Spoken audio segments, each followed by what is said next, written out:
start. Yeah. Just. All right, go. All right. Hey, what up, world? It's your boy GB.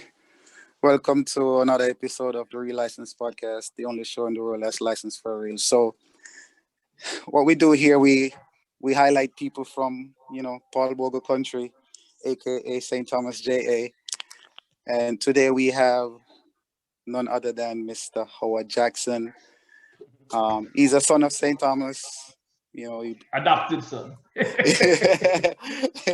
Yeah. adopted son. Still a son Yeah, nonetheless. man, same way. Yeah. Obviously, he bleeds green and white. I must say, very, very, very nice shirt. Very, very, very, very, Yes, I very agree. nice I agree. shirts. Yeah, I love that shirt. One of my products. He's the son of legendary track and field coach and vice principal, Mr. Howard Jackson, affectionately known as Jacko. If you went to Morant Bay High School in the 70s and the 80s and you don't know who Jacko is, you're probably skull class. And even if you're skull class, you You probably don't heard know. his Yeah, voice. yeah, yeah. Yeah. So Howard, welcome, sir. Thank you. Thank you. Glad to be here, man. Yes. Yeah, not a problem. Happy Father's Day to you. Same to you. Same to you. It's very, very fitting because it's Father's Day and we'll be talking a lot about your father. Yeah, true. Very, very, very necessary. So, I like to start from, the beginning, like I know you guys in high school. Of course, you guys are way older than me. Not way older than me, but in high A few years school, ago. when Yeah. when someone is in fifth form, you're a first former. Big, Yeah, little big boy. thing. Yeah. Yeah. So there's something telling me that yourself and Dion, that is Miss Dion Jackson Miller, for those who don't know, um, weren't really born in the parish. Can you speak a little bit as to where you guys came from and what time frame? And Yeah. Yeah. So my father originally is from Westmoreland, and that's where my parents met. so My that mother was, explains. So that yeah. explains the Mannings thing. So we talk more about that Yes, later yes, on. yes. Yeah. But I was very, very young, maybe 1 year, 1 to 2 years, when actually my parents moved to Bermuda for 3 years, which again a lot of people don't really know that part of it. So I spent Oh, some of my okay. very early years in Bermuda, 3 years, I think. At least the family did. I was probably two out of three. Then came back. When he came back, he went straight to Morant Bay High. So that's how we got to St. Thomas. He was the first vice principal of Morant Bay High. Before that, there was a principal, but it was small, so you didn't really need a vice principal. Oh, so he was the very first vice Vice principal, principal, yeah. and that has to be in the 70s, obviously, right? Yeah, 73, I want to say, 73, 74 was his first year at Morant Bay High. So, from then, of course, very small prep school kind of thing, and then primary school, I was familiar with the place because my father's workplace as how I saw it at the time. So, Okay. Morant Bay High for me is obviously as a student is a big thing, but a little bit more because it was the place where, I had a family connection even before I was.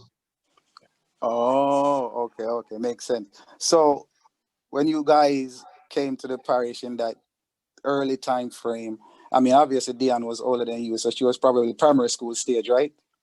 Yeah, we both went to, no, I was, both prep school at the time, but after a while, we went to Morant Bay Primary, and I can tell you a quick story about that is when they were transferring to Morant Bay Primary, because I was always a little bit ahead of my grade in terms of, my level of work, my father said, "Why you need to go in grade 3?" But the teacher said, "No, based on the agents would be in grade 2 or grade 1." And so he knew Mr. Higgins, and Mr. Higgins said, "Boy, I really want him to stay here, but if I'm going to put him in grade 1, I'm going to talk to Miss Keane." So I almost got licensed up. Mr. Higgins said, "Put him in a grade 3. And we still Morant Bay, but yeah. Almost. Almost, but it's an interesting So story. close. So Dion only did 1 year at Morant Bay Primary. I went to 3 years. But yeah, that is our background before high school. And did you guys, when you guys came to the parish, was it straight to retreat? Because when I knew you guys live in retreat. No, in fact, the first year, it's funny, we lived in St. Thomas 1 year, but my mother got, when she was still going her profession, she was becoming a senior librarian. She got a job at Portland. So we moved to Portland, even though my old man he would stay at one of the flats over the school. So we spent 2 years in Portland, but then we came back. So we lived, if you know, same metal construction where the council them live there, straight up that hill. We lived in a house straight at the top of that hill. I don't even remember if it was a rent. I don't remember the details. We didn't know it for sure. But we lived up there for, want to say maybe a year and a half as children. Okay. Yeah. Oh, okay. So you probably know me Shirley from them time there, right? not to, kind of like a picnic, but yeah. Shout out to Clover and Jasmine, all those wonderful people. People said them used to still around, but them say we didn't look a little stoosh, so. yeah. Teachers' children always have something about them. Teachers and policemen children always have a little thing about them. Okay, so Morant Bay Primary, and then Morant Bay High School. So a short while in Portland. We're not gonna talk about Portland because this is about Paul Bogle, the Paul Bogle country we are talking about right now. So this is one of the things I always wonder when I consider who your father was. He was a sports enthusiast, primarily track and field. With that man being your father, was there any type of pressure to be an athlete or to run or anything like that? I think I wouldn't say pressure. He would have liked it. But neither of us was, really sport talented. I think he was, without that, he was satisfied with the fact that I used to love it anyway. So I was with the team all the time. We didn't know the stats. You can't play the sport. You learn everything about the sport, so you're the stats man. So I was like the stats man, but he never came down like, boy, you have to run. But I guess because he knew, well, what you're doing well. So, not him. No, he was both a scholar and he played D Cup, he played Head Cup. He was a real, never a superstar, but he played all the sports. So that was him. Okay.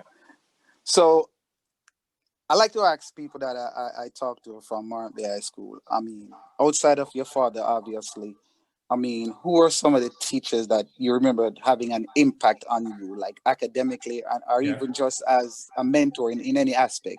Who are some of the teachers you remember and are still very much fond of? Yeah. And for me, because I think maybe not because or as a result of the fact that math became my favorite subject in school, the teachers I had a bond with were math teachers, really. So Miss Marcia Horton, who taught me in third form, I think third form, math. She really made me love math. And I never ever even told her that up front, but she was the one who took me from a good math student to, the first time I win a giving prize, it was math in third form, and it was her. So funny you mentioned her. She was my year teacher in fourth and fifth form. Very tough. We made her life a living hell. but that is another story for another day. So she was the first one, and then Miss Sandra Blunt, who taught me fourth form, fifth form maths. She as well. She was strict. She was, good teacher and respect, up there as well. So she made me. She developed my skills in math. But then the third person who didn't teach me till sixth form was Rusty Stoney, who taught me applied math in sixth form. And the reason, other than the fact that he's just a rebel teacher kind of thing, and you and him, I work math like you're a student, but him is a teacher, you're a student. So I like that. And the other thing about him was he was a man. When I was in lower six, I had done add math, so I went into lower six to do just regular math in A-level maths 2 years. But he said to me, try to do A-level maths in a 1 year, man. I said, a 1 year? No. On the town school at Banuka, Woolmans, those schools do those things. We never do those things. And he said, yeah, man, you can try it. And him convinced me to try it. And I got a B in A-level maths, lower six. And nobody, at least not in our era, had done a 1 year A-level. So it was still my proudest academic moment in school, and I'll give him that because I was like, I couldn't do it. And when a teacher tell you, teacher believe in you more than you believe in yourself. Yeah, he did that. So shout out to Mr. Stoney. We hang out sometimes when I'm in the GTA, the greater Toronto area. Shout out to Mr. Stoney. Next question concerning high school for you. Why do I feel like you were part of the Key Club? Yeah, I was.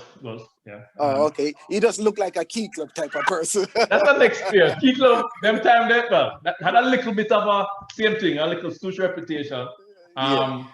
We would say it was student leaders, and to be honest, a lot of the people who were leaders in the Key Club now, either leading the alumni movement or leaders in other ways. So I don't think it was totally fair to say, people say that peer is a society thing and so. But to be fair, it probably had, tilt towards middle class a little bit, but it wasn't. People were selecting people based on middle class. But yeah, I was in Key Club just as a member, but my Dion was president at Key Club at least 1 year. And yeah, so it was one of the things I was there. Okay, it is what it is. People have to do. You were almost not really forced, but it was highly recommended at Morant Bay High School. You have to do some type of extracurricular activities. Yeah, exactly. You just had to. Now, when I decided to talk to you, I wanted to ask you this question.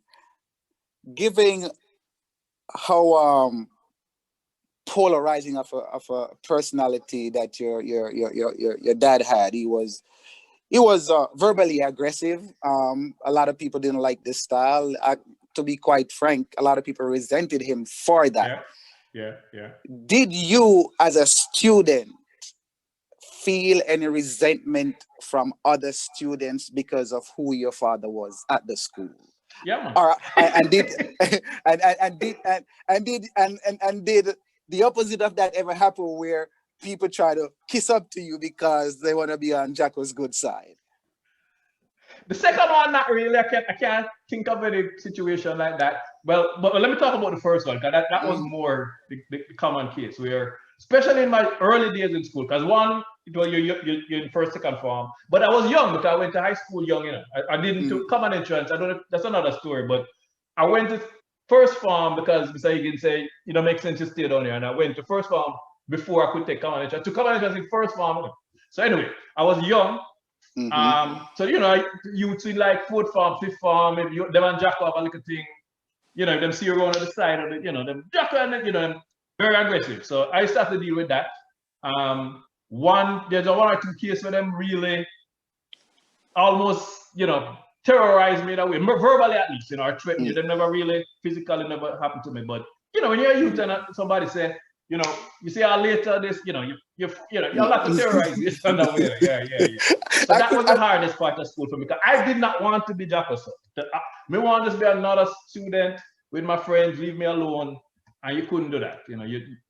Everybody know you, but it's not in a good way as far as I was concerned.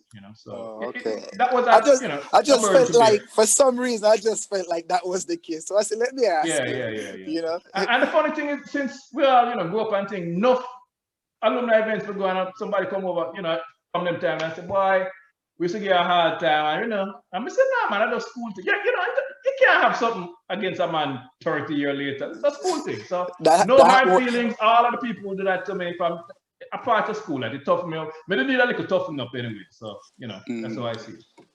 Yeah. Hey, high school is high school. Yeah. So exactly. so let's move on. So after Morant Bay High School, where did you go for tertiary education? Yeah, University, UWI. So went there, studied computer science. Again, they just started doing computer science at Morant Bay High, but just for TXC, and I was in sixth form. But because it was Mr. Stoney was the man, I got to fool around the computer a little bit, even though I wasn't doing it as a formal subject. So that inspired me and I studied computer science at U. Yeah. Okay, and you still work in that field now with technology. The whole all my career. Yeah, man. Okay, that's good. You still stick to it. So let's talk a little alumni stuff. Like I know you reside in the Sunshine State of Florida. I'm still up here in cold New Jersey. So I know you're like the captain of the ship, so to speak, for the Atlanta chapter. Like living in Florida and being in charge of the Atlanta chapter. I mean, there's some distance there to travel, but you're a tech man, so I guess you use a lot of technology. So I'm thinking to myself, some people must have really trusted you to have you live in Florida and being somewhat, not somewhat in charge, but in charge of the Atlanta chapter. Is it the Atlanta chapter the youngest chapter so far? Yes, I'm not sure when the UK one was. Yeah, but the Atlanta chapter this year is 10 years, so definitely much younger than Toronto and New York and obviously Jamaica. UK, I'm not so sure. I think UK might have been a little bit younger. Well, speaking of the UK chapter, I really don't know for sure what's really going on with the UK chapter. In 2013, I'm coming back. You soon hear more about them coming back. In 2013, I visited London. I hand delivered a letter of encouragement from the New York chapter to my homegirl Karina Crawford. Shout out to Karina.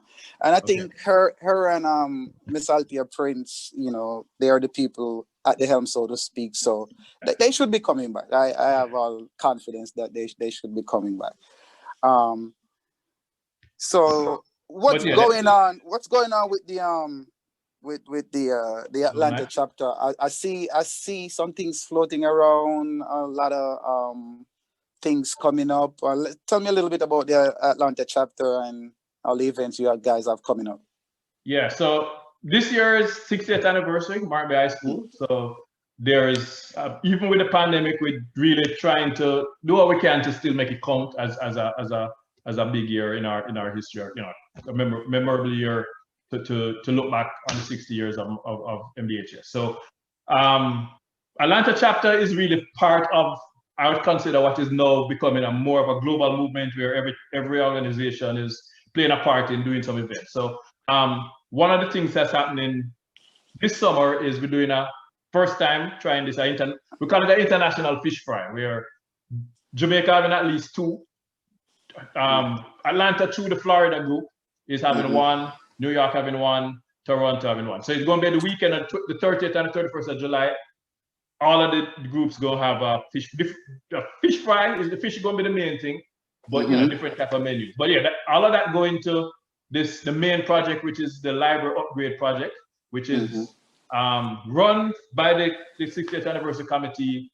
I'm playing a leading role specifically in kind of managing the project or co-managing it. So New York is having one.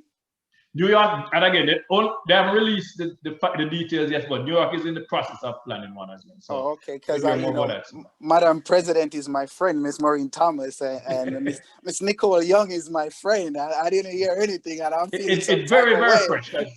We only released our flyer yesterday, and that is the Atlanta. Okay. So they're off the hook. So I wish you all the best with all the endeavors with the ATL chapter. I know they're pretty young, but I see it's growing because every year lots of people move south, so it can only get better and better. I hope to swing through one of these times. Either the Atlanta or the Florida. Florida, we incorporating Florida in it, even though we have a little bit of what should I say, independent in terms of what the Florida group does, but we affiliated with the Atlanta chapter, and that's how I got into Atlanta. Is kind of recruited me through the Florida. Yeah, shout out to all the people who get things done in the Atlanta chapter. I think Mikey McNeil and guys like that are a big part of the movement, and Denny's, shout out to Denny's and everybody else. So we can't have an interview or a conversation with someone named Howard Jackson without talking about the first Howard Jackson. The real Howard Jackson, somebody. The real Howard Jackson, about Jacko. Yeah. So he, like you said, he was the first vice principal ever, and he stayed there and he left as vice principal. How long did he do? How many years was that? From 73 89, I think is your year. To 89. I remember when we found out that Jacko is no longer at high school. Like I told you before, it was Miss Nikki Holness. She was helping us out with some Dakasta Cup thing because she still stayed in the teachers' coaches. And she came over one day. She was like, Jacko is no longer there. We were like, really? Yeah, and she was telling us that he's at Manning's, and in the short space of time he got there, they nicknamed him Action Jackson because of all the things he was getting done and how fast he was getting things done. Tell us, all of us Morant Bay High School people, because a lot of us don't know these things, what happened, why Mr. Jackson left MBHS, started here as vice principal, left as vice principal, and became principal at another school after decades. What really happened there in your? Yeah, I mean, the way you know it. I can only tell the story as I. So He was Mr. Parkins, of course, was his mentor in many ways, because Mr. Parkins, for the whole time he was there as vice principal, Mr. Parkins was the principal. Mr. Parkins was coming near to retirement, and they basically had a succession plan, as he didn't see it any other way as then Jaffa would succeed him. But I would say maybe a year before Mr. Parkins left, we start hearing some little things that the board said, boy, them would like a Methodist and our church person, and them he did not fit the profile of what they, for some reason, decided they wanted a principal. No matter that he had done so much for the school in track and field, no matter he had as a disciplinarian, as the people who he taught, say, teacher at the highest level is a man who don't do notes, just write, come in a class and just write, not care which syllabus. So he was, as far as I'm concerned, one of the most influential teachers that school has ever had. But the board decided them need some religious thing. So we started hearing that, but it wasn't very clear. But when it became clear is when Mr. Parkins was, he left and Jack was active, and they were going to interview, they have to go through the formal process of interview him as well. And one of the board members starts saying, if you start with church more often, your chances will be better, and some little things like that, and we realized that this don't sound, something not gonna happen here. So when they actually had made a decision, they found somebody else, some, I guess, religious person that they wanted. He didn't wait till the person came. We decided, it turns out the way the world is that he used to go to Manning's, and around the same time, the Manning's principal was retiring, and the old students the past students from Manning's came to him and said, boy, would I like you to come back to Manning's as principal, as the first past student as principal. Look at God, huh? Look at God. Life funny.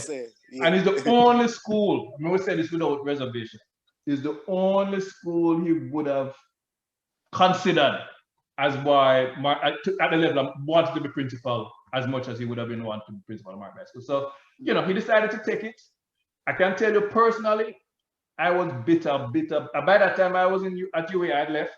But as a youngster, I said, boy, this man, every weekend I see him traveling around the place with girl picnic, and them feel like he's not good enough. So I did not get involved in alumni activities for a long time because of that, because I was bitter. And he called me over one time while he saw this, and even when he decided he was leaving, and he said, I see how you feel, but you can't hate your school, you can't, it's still your school. And at the time I didn't want to hear it, but sometimes your elders tell you something and it just sits in your brain for years, And as the years passed, here's where it really came back, why I got back. I started going, it took a while, but the start of the process was when he died, and the funeral, and I remember we were getting ready for the funeral, and I see this bus driving to the yard, and I said, well, this minibus, and when I say pure Morant Bay High School people, Nikki, Woolness, students and staff, whole bus come down, Harry was the driver. I remember that vividly. And it was a sad time, but it touched a little thing in me that the students and the staff respect him enough to come all the way across the island. And on the highway them time, so it's like a 4 or 5 hour drive. I remember that, and then a few months later, they renamed the relays after him. And again, the board was not really in favor of him, but they insisted that the organizers, they wanted to do this and name it after. Right? I went up there and I saw the first renamed Howard Jackson relays, and I said to myself, I was able to say, the school love him, or the school community and the Morant Bay community, as much as him was a man who had to deal with him, realized him put in the work. I separated that from the board, so I kind of got past it that way. But it was a, I mean, and rightfully so. I mean, your emotions is connected to the situation. So I guess the school board I've been making these decisions from day one. I'm probably still doing so. All I would say about that is, yes, it seems like their criteria for selection is not quite what it should be. We're in a situation now where the principal who was there isn't there, and there's a process that has to happen before they can start to interview for the next principal. I gonna say though, my vote already, may have my vote already, and it's Mrs. Marsha Ford Bryan, who's the acting principal there now, is me support. I'm asking people, don't try get pretty and go, or smart and go try find somebody else. The person who she running the school the way I would have loved to see the school run. She getting on with all the alumni leaders, as far as I know, and she have my full support. And more said that public.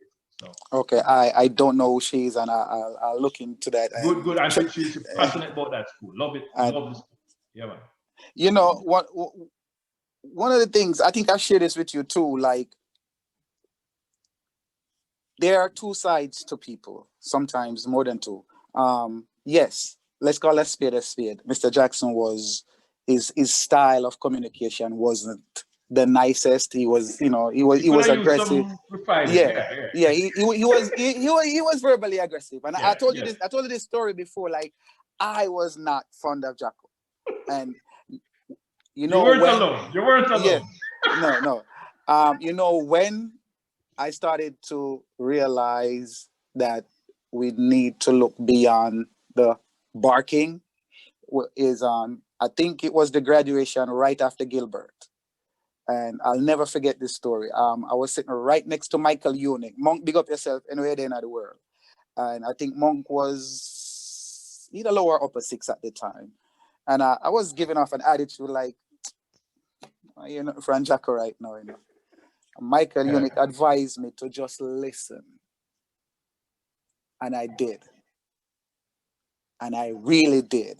And he spoke about, because it was just after Gilbert, and there was so much emphasis on, vouchers. I forget what they call it, but I'm not going to say vouchers now for because I don't remember the exact word, for tents and food. And his point, his whole speech was like, at what point government is going to realize that education, it might not be basically important as food and shelter, but there's some money needed to repair these schools so that school can go back to what it really was. And he brought the house down, standing ovation.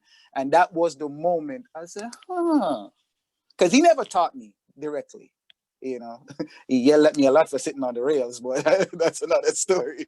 And that was the moment I realized that Jacko is, he's very aware, socially aware, politically aware, and that's the moment I respected Howard Jackson. Yeah, but he's a complicated man. And the way a friend of mine put it is, you get to know him, and then you understand. Still have this rough kind of, not very, accommodating style to him.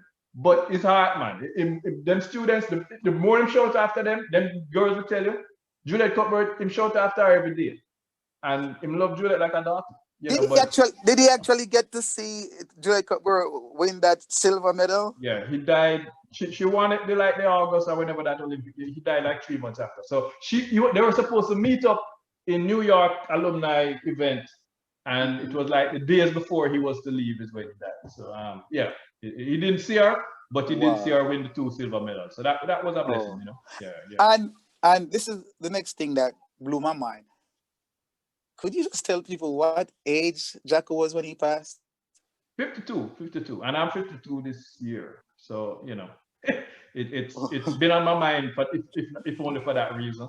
And that era, people, we whatever it is, whether it's the food or we exercise more, whatever, I think we look younger than that generation at the same age. So, but yeah, I mean, in where we are in life now, it wasn't that old, man. It was not old, man. Yeah. Yo, that blew my mind. I was like, 52. That's pretty darn young. Yeah. But we never know when our time is come. But you're gonna be fine. You're part of movements of your people. You exercise, Yeah, we live a little bit different than the generation before us. So we covered a lot of grounds. Talk a lot about your father. It's only fitting, it's Father's Day. I want to thank you for sharing some of those personal information and personal feelings on behalf of everybody from Morant Bay High School who's going to be feeling a little bit differently after this interview. For those of us who resented Jacko and yourself because of his style, I mean, it's a long time ago and he's gone. Yeah, man. So we apologize, and you know, may Jacko rest in peace, in eternal peace. You understand what I'm saying? And that's from the heart. Well, I would say no need for apology, because to me, St. Thomas people, his legacy is because St. Thomas people wanted to keep his legacy. So I go to school now. Quick story. You know, what this little girl who DJ now at school, and DJ, what's her name? You know better. She named I've seen the videos. I don't remember. Yeah. But I went up there, alumni business, and she was in the music room, and I just happened to pass by, and I was listening to her do her thing a little bit. And so I was just introducing myself. I said, I'm Howard Jackson.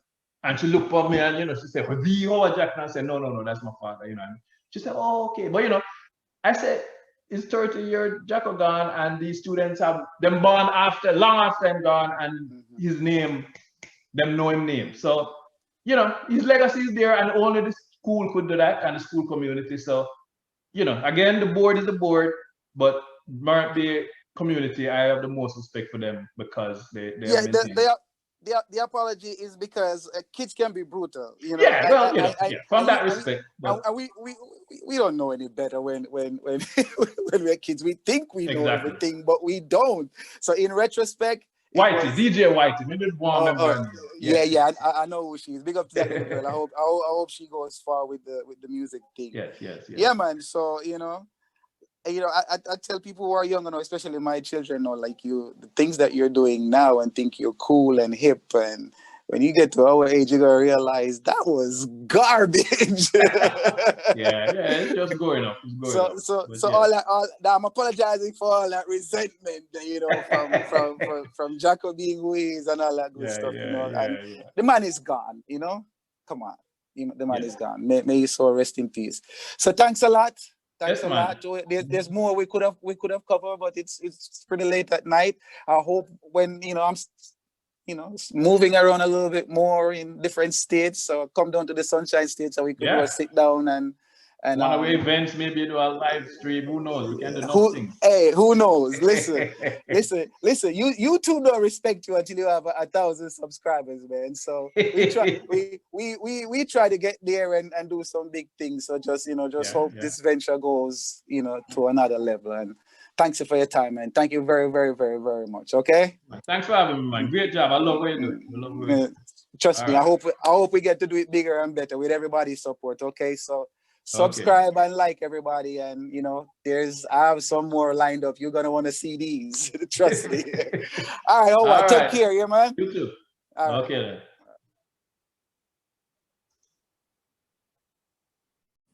Thanks for watching. Don't forget to subscribe to the channel. Check out our website, thereallicense.com. Join our exercise program, Movements of Ja People. See you next time on The Real License, the only show that's licensed for real. Yeah, you heard what my baby said.